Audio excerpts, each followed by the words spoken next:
వెళ్ళాడు. వెళితే సాతాను ఏం చేస్తుంది?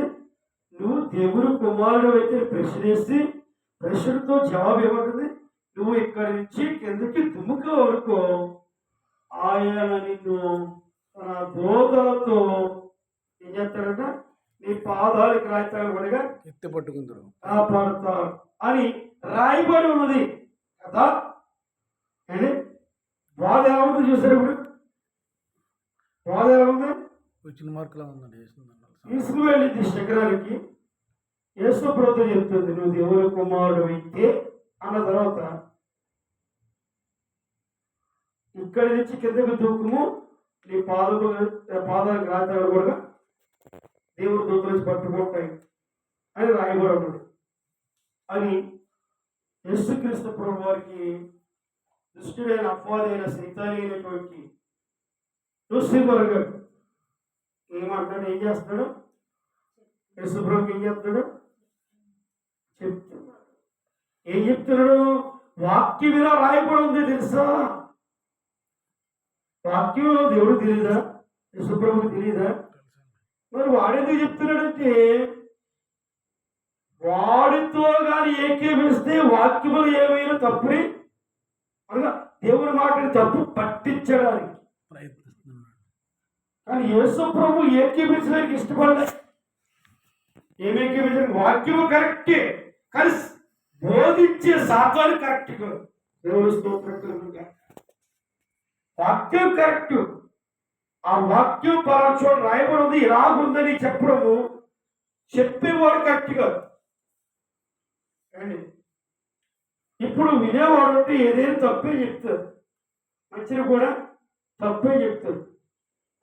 వినేవాడు అదే నిజానికి వాక్యం తెలుసుకునేవాడు ఉంటే తెలుసుకునేవాడు తప్పని చెప్పడు.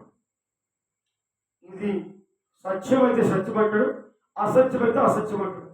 కానీ నేడు సమాజంలో సాతాను వాక్యములు తీసుకుని వచ్చి బోధిస్తూ ఉన్నప్పుడు అనేకులు ఏం చేస్తారు తెలుసా? ఈ వాక్యము సత్యము అని చెప్పడానికి ఒప్పుకోలేకపోతున్నారు. ఎందుకంటే సాతాను వారికి ఐశ్వర్యము చూపిస్తుంది. యేసు ప్రభుని శిఖరముల పైకి తీసుకెళ్ళింది. ఎందుకో తెలుసా? ఏం కనబడుతుంది నీకేమైనా కనబడుతుందా? ఈ శిఖరం మీద నుంచి నువ్వు చూస్తున్నావు కదా, నీకేమైనా కనబడుతుందా అని అడిగితే ఈ లోకం అంతా ఇదిగో నీకు ఇచ్చేస్తుంది. కానీ తప్పుడు బాధ వింటే తప్పుడు ప్రచారం చేస్తే తప్పుడు జీవితం జీవిస్తే ఈ లోకం ఏం చేస్తాడు? వీడు ఎవరికి ఇచ్చేస్తాడంట? దేవునికి ఇస్తాను. ఆయనేమో లోక పాపములను మోసుకొని పోయే నేను దేవుని గొర్రె. ఈ లోకము నాకెందుకు? లోకమున్న పాపము నాకు కావాలి. పాపం చేస్తూ పాపంలో జీవిస్తూ ప్రతి పాపము కాదు. ఎదుటోళ్ళ మీద అబద్ధమాట పాపం కదా, ఎదుటోళ్ళ మీద నిద్రేయడం పాపం కదా, ఎదుటోళ్ళ మీద గుసగుసలాడడం పాపం కదా, ఎదుటోళ్ళ మీద మనము అసభ్యంగా వినప్పుడులాగా గుసగుసలాడి రహస్యాలు కొట్టే అది పాపం కాదు. ఇంత రహస్యకరమైన పాపిని కూడా క్రీస్తు యేసు ప్రభువు వారు చెప్తున్నాడు, ఈ లోక పాపములను నేనేమో మోసుకుపోయే గొరిపిల్లగా నిలుస్తే నువ్వేమన్నా లోకాన్నే నాకు ఇస్తానంటున్నావు. ఈ లోకాన్ని ఏం చేస్తారంటాడు? ఎవరికి ఇచ్చేస్తారన్నా? ఎవరికి ఇస్తారంట? చాలా మంది చెప్తుంటారు మనకి, ఎందుకే నీకు అంటారు. సరిగ్గా సమయం వచ్చినప్పుడు నేను పలాంచోట ఉన్నాను అంటున్నాను. తెలుసు మనకి, చాలా మంది పిల్లలకి అందుకు తెలియదు. సరైన కష్టము వచ్చినప్పుడు అక్కడికి రాని బంధువులు, ఆపదలో అక్కడికి రానిటువంటి స్నేహితులు, అవసరతలో తోడుగా లేనటువంటి కుటుంబీకులు అని ఏం చెప్తారు తెలుసా? ఏమున్నా అంటారు. ఇప్పుడు దాకా తెలుసా?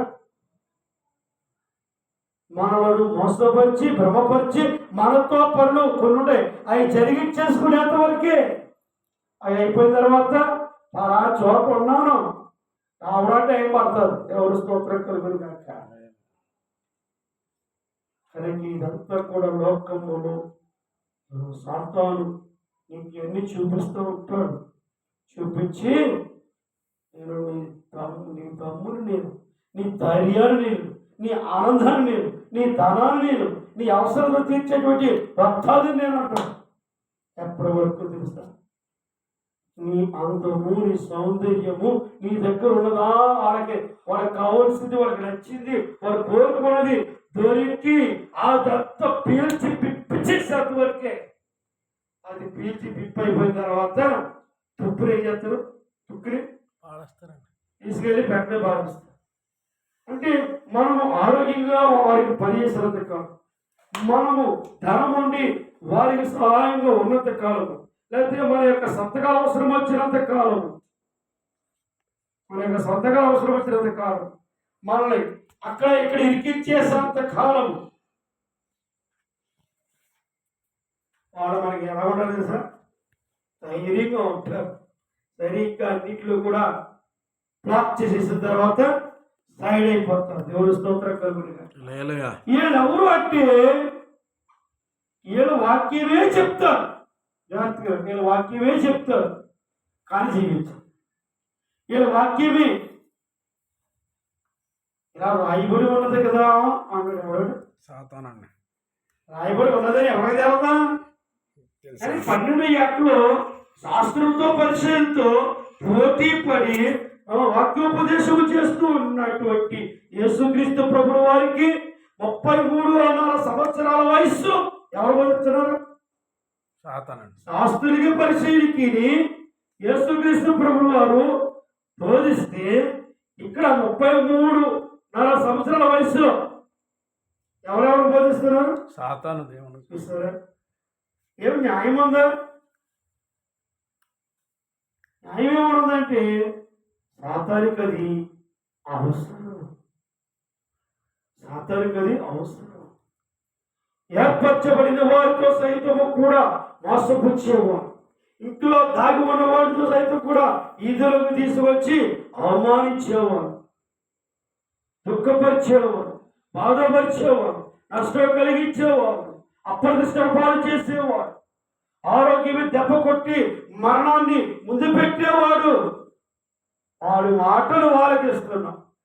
వాడు కొన్నిసార్లు డాక్టర్ గా రూపంలో ఉండి అంటాడు, క్యాన్సర్ వచ్చేసింది, నీకు వచ్చేసింది క్యాన్సర్, నీకు దాదాపు స్టేజ్ దాటేసింది, జస్ట్ ఒక సంవత్సరం ముందు వచ్చేయడం అయితే ఏదో జరుగుతుంది. కానీ ఇప్పుడు నీకు మేము చేసేది ఏమీ లేదు, ఈ మందులతోటి ఇంకా మా అయితే ఒక 6 నెలలు